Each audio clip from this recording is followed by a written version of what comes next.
বনের ভেতর দিয়ে নেট লাগানো সিঁড়িপথের রাস্তা। আর এই সেই সুবিশাল বন। এই গ্যাভার বনের পাশ দিয়ে কত সুন্দর বর্ষানা ধামের পরিক্রমার রাস্তা। সিঁড়ির প্রত্যেক খাম্বায় লেখা রয়েছে শ্রী রাধা। বনটা দেখতে যতটা সুন্দর, রাতের বেলা ততটাই ভয়ঙ্কর। সিঁড়িপথের এই জায়গাটা ঘন জঙ্গল। হাঁপাতে হাঁপাতে জঙ্গলের রাস্তা দিয়ে ওপরে উঠছি। সুবিশাল এক মন্দির তৈরি হচ্ছে। বন্ধুরা, আজকে তোমরা থাম্বনেল দেখে বুঝেই গেছো আজকে তোমাদের কি দর্শন করাতে চলেছি। রাধে রাধে বন্ধুরা, আজ তোমাদের আমি দর্শন করাতে চলেছি যেখানে রাধারানী মান অভিমান করে বসেছিল, সেই মন্দির মান মন্দির। চলো বন্ধুরা, তাহলে ভিডিওটা শুরু করা যাক। ওই দেখো, দেখা যাচ্ছে গ্যাইবার বনের পাহাড়ের ওপরে অবস্থিত সাদা ঘরটি, ওটা হচ্ছে ময়ূর কুঠির, যেখানে ভগবান ময়ূর সেজে নৃত্য করেছিল। আর এই যে গ্যাইবার বনের মধ্যে যে ঘরটা দেখতে পাচ্ছ, এই ঘরটা হচ্ছে রাধারানীর শৃঙ্গার ঘর, যেখানে রাধারানী ভগবান শ্রীকৃষ্ণকে শৃঙ্গার করিয়ে দিয়েছিল এবং ভগবান শ্রীকৃষ্ণ রাধারানীকে শৃঙ্গার করিয়ে দিয়েছিল। আর এই রাস্তাটা দেখছো, এটা হচ্ছে পরিক্রমার রাস্তা, মানে এই বর্ষানা ধামের পরিক্রমা করার সময় কিন্তু আমরা দেখতে পাবো মান মন্দির যাবার জঙ্গলের মধ্যে দিয়ে সিঁড়িপথের রাস্তা। আজ আমি এই সিঁড়িপথের রাস্তাটাই তোমাদের দেখাবো। শুরু হয়ে গেল 225 সিঁড়ি পার করার জার্নি। এই জার্নির সময় এই জঙ্গলের রাস্তায় আমরা কি কি দেখতে পারি সেটা থাকছে। তা বন্ধুরা, তোমরা ভিডিওটা কেউ স্কিপ করো না। আর এই সিঁড়ি পেরিয়েই কিন্তু আমরা দর্শন করতে চলেছি মান মন্দির, যেখানে রাধারানী মান অভিমান করে বসেছিল। কেন রাধারানীর মান হয়েছিল সেটাই তোমাদের অল্প একটু আমি বলি। রাধা সরোবরের পাশে শৃঙ্গার কক্ষে যখন রাধারানী ভগবানকে শৃঙ্গার করিয়ে দিচ্ছিল, আর ভগবান যখন রাধারানীকে শৃঙ্গার করিয়ে দিচ্ছিল, তখন ভগবান রাধারানীর সৌন্দর্য চন্দ্রমার সঙ্গে করেছিল। তখনই রাধারানীর অভিমান হয়েছিল। সেই কারণেই রাধারানী এখান থেকে মানগড় পাহাড়ের ওপরে গিয়ে বসেছিল। বর্তমানে সেটা মন্দির রূপে রূপান্তরিত হয়েছে। আজ আমরা সেই মন্দিরটাই দেখব।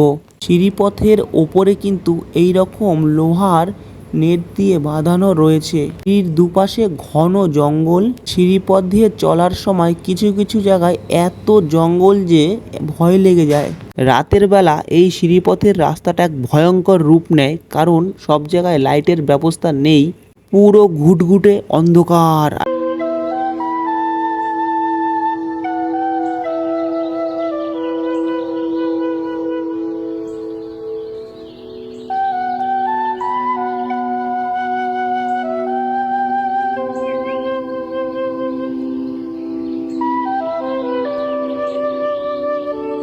অবশেষে 225 সিঁড়ি পেরিয়ে চলে আসলাম মান মন্দিরের একদমই কাছে।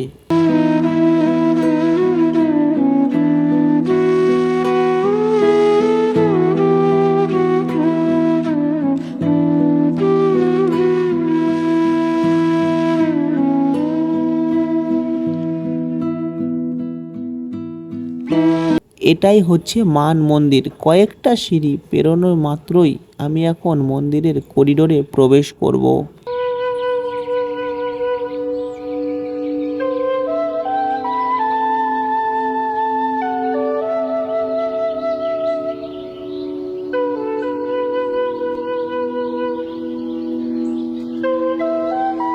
মন্দিরের ভেতরে এভাবে বিশ্রাম করার ব্যবস্থাও রয়েছে।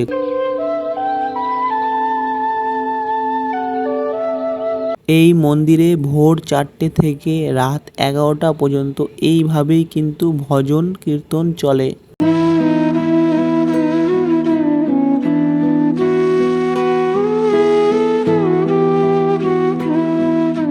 সামনে যে লেখা দেখা যাচ্ছে মানগড়, ঠিক এই স্থানেই রাধারানী মান করে বসেছিল। এখন দুপুর হয়ে গেছে, এই কারণে ঠাকুরজির মন্দির বন্ধ। এখন তোমাদের আমি যে স্থানটা দেখাবো, আমরা বেশিরভাগই এই মান মন্দিরে আসলে জায়গাটা মিস করি। তা চলো সেই জায়গাটা তোমাদের দেখাই।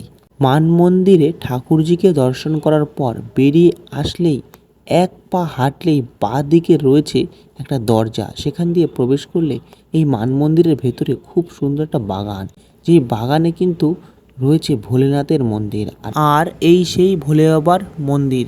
তোমরা কারা কারা মান মন্দিরে এসে ভোলেনাথকে দর্শন করনি বা করেছো অবশ্যই কমেন্ট বক্সে জানিও। এই মান মন্দিরের পাশে আরেকটা নতুন পাথরের মন্দির তৈরি করা হচ্ছে। মন্দিরের কাজ মাত্র 60% হয়েছে, এখনো বাকি রয়েছে। মান মন্দিরের ওপর থেকে বরসানা ধামের পুরো গ্রামের ভিউ দেখা যাবে, অপূর্ব জায়গা। বন্ধুরা, এই ভিডিওটা তোমাদের কেরম লাগলো অবশ্যই কমেন্ট করে জানিও। এখানেই এই ভিডিওটা সমাপ্ত করছি, আবার দেখা হবে নতুন কোনো ভিডিও, নতুন কোনো এপিসোডে বরসানা ধামের। ভালো থেকো, রাধে রাধে।